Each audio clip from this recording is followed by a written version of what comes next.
Hey there, it's Boots Owen here. This is a Dualit toaster. You might see stuff in the background on this one, given the reflection we've got. Has it got a model number? Let's see.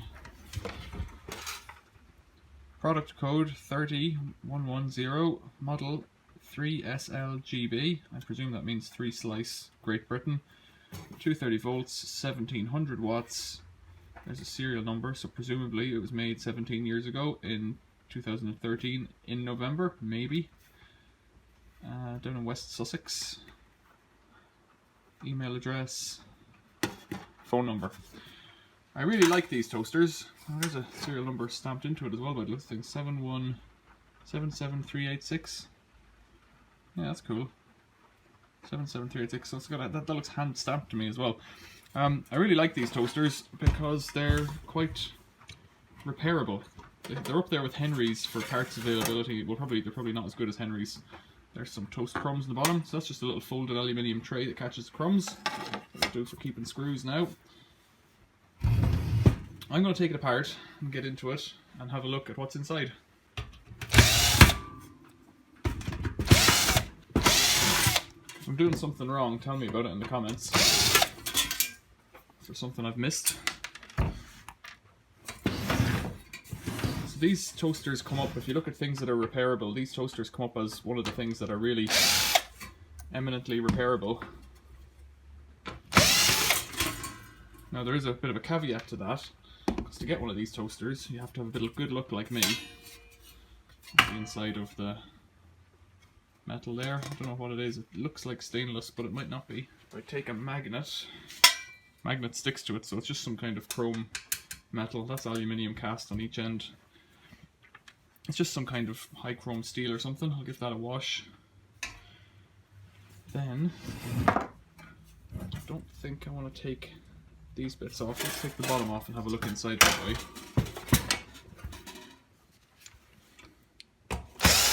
So these things are eminently repairable. You can buy, I think, all the parts. I'm going out on a limb there. I think you can buy all the parts for these from Dualit. It's the kind of company, I think, that if you can't get the part you want, you can probably ask them and they'll send it to you.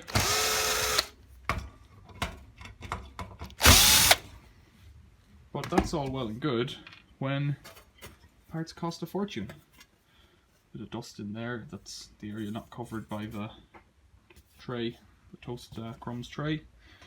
Now, let's see what we've got. A little bit of moss.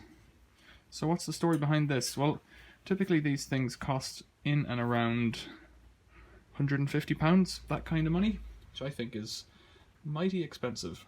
And then the parts cost, like an element set is 20-30 quid. I don't know, I'm making up numbers there, but it's that kind of money.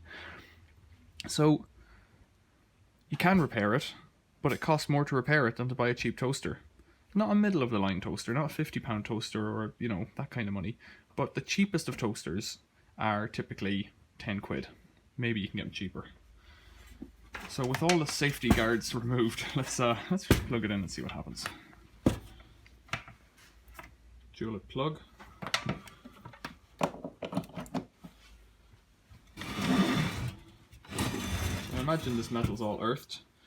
You've got a choice of options there. You've got 1, 2, and 3 slices. So let's put on 3, and then it's got a timer and lever here. The lever only activates these things in the bottom of the slots, and what they do is lift the toast up, so up or down the thing still works.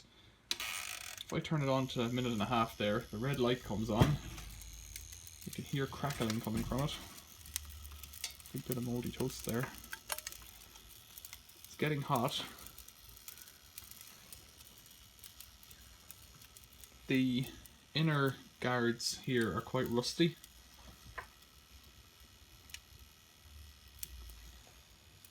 Okay, can't.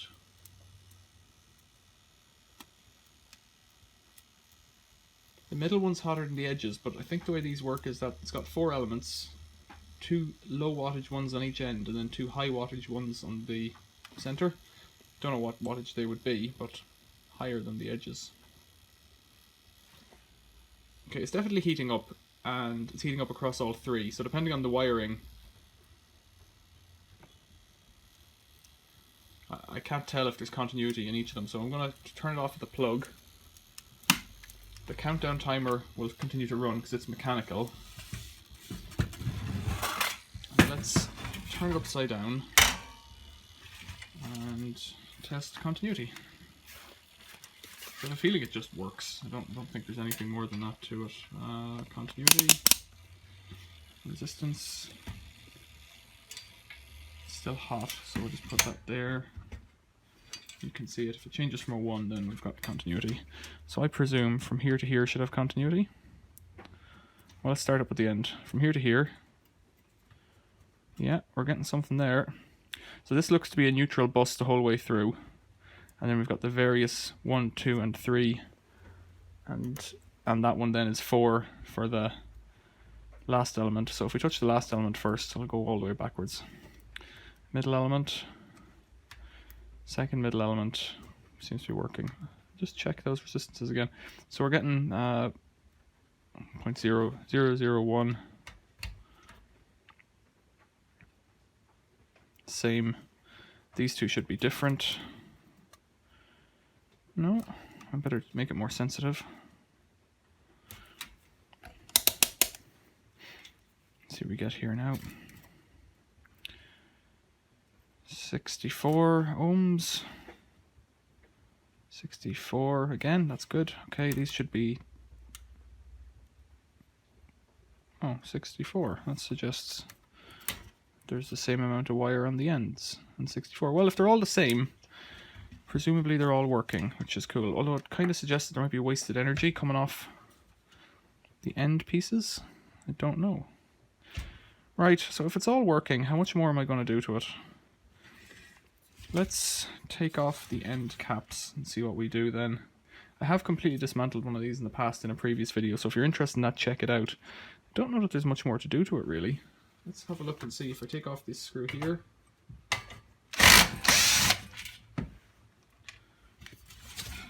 plugged in, but it's not switched on at the plug. Yeah, so the aluminium falls off the end. And this is a pretty beefy piece of aluminium here. So it's a bit of weight in that. It's not massively thick or anything, but it's quite heavily cast. We get a date there, 2002 11. So they make this grid and then they put a spot each time they move on a month, so I'm guessing it's either 12 or 11. I presume it's 11. That's the casting. It's all buffed up on the outside with Dualit like that. That'll get a wash. That could use a wash. That's okay. The inside, I don't know, we might just give it a blowout with a compressed air line or something. Let's see now, what am I going to do here?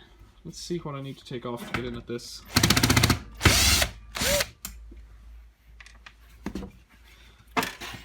Might be more hassle than it's worth.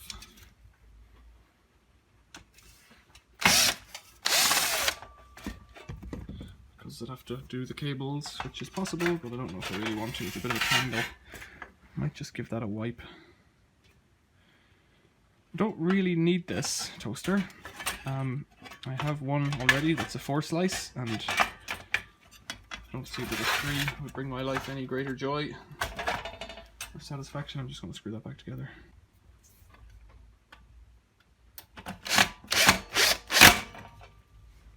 Yeah, it can take a wipe down on the outside, so I'm not entirely sure what to do with this. I don't know if they have any value secondhand. If it's tested and it heats up, then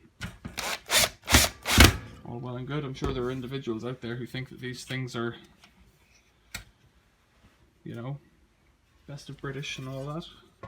Top quality things, and, you know, arguably they are, but you're paying a premium for something that's just made in this country.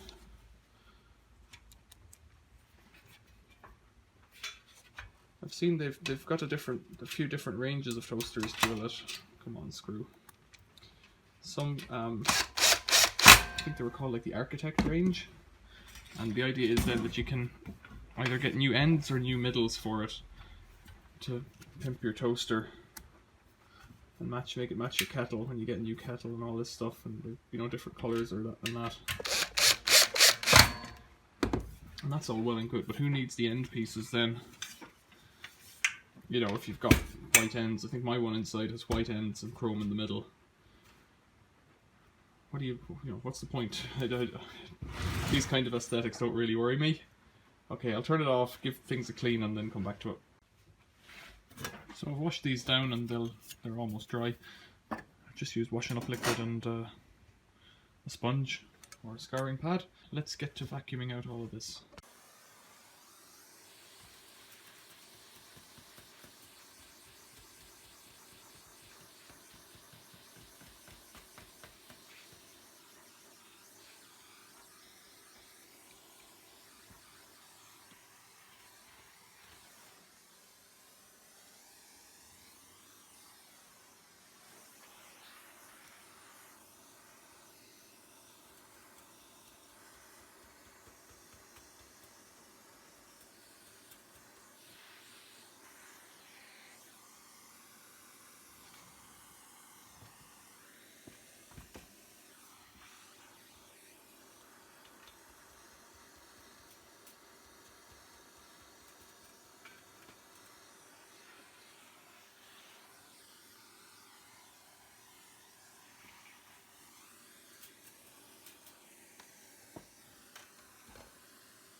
So I'm not going to get much more out of it than that. I've noticed that this little piece of presumably aluminium has fallen out.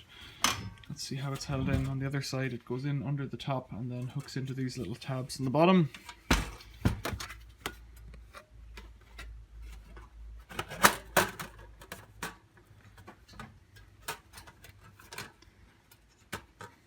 Need to bend it outwards to get it in, I think.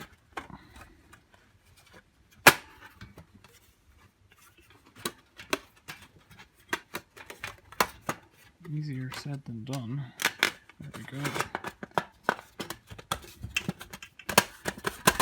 That's it. Now I'll put it back together and then give it all a wipe down. So what did I do first? I'll put the base on. No, put the top on first, I think. Now Dualit needs to go in the front. This pressed embossed wording.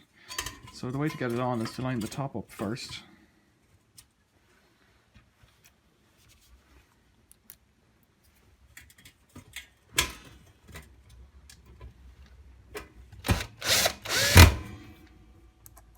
It's nice that they use regular screws and not safety screws. That's not correct at all. Something's wrong there. It needs to be a bit further apart so that the metal sits down into the groove. That's better. Then we can press these together.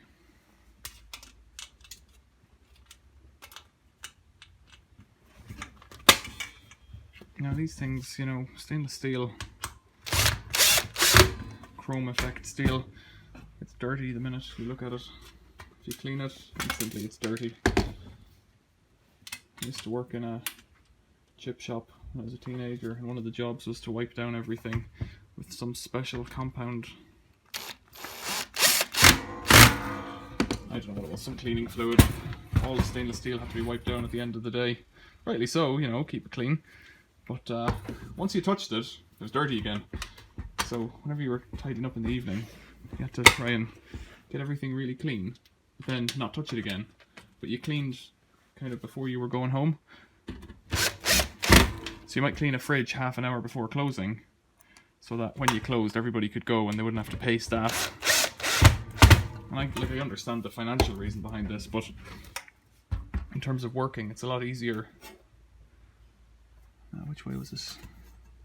There's a number there. It's a lot easier to close the doors to public, to customers, and then clean, but that's not how it was done. So stainless steel, what a waste of time. Anything that hides dirt is better.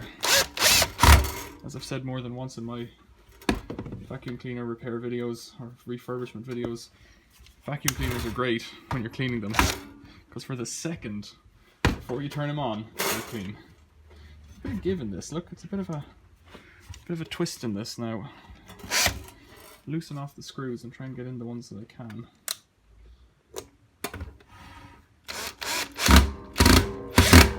There we go. The feet are a bit... Well, there's a different foot on one side. That one's a hexagon and the rest are kind of round. They're all going in.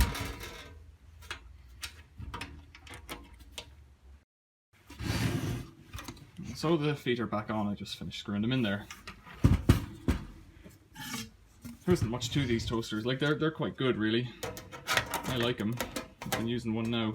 I never said where I got this one. So this one came from a skip. So that's as good as free. And this is me. This is my testing procedure before I use it. As far as I'm concerned now, that's clean enough to take toast. Someone might have, you know, used it to warm up wellies or something like that. But, you know, once you've run it a few times, toast is hot, you know. The grill, the element gets hot enough to burn off any nasties that might be there. And there's no visible, you know, it's not full of dog shit or something like that. So I'm not really worried about it at all.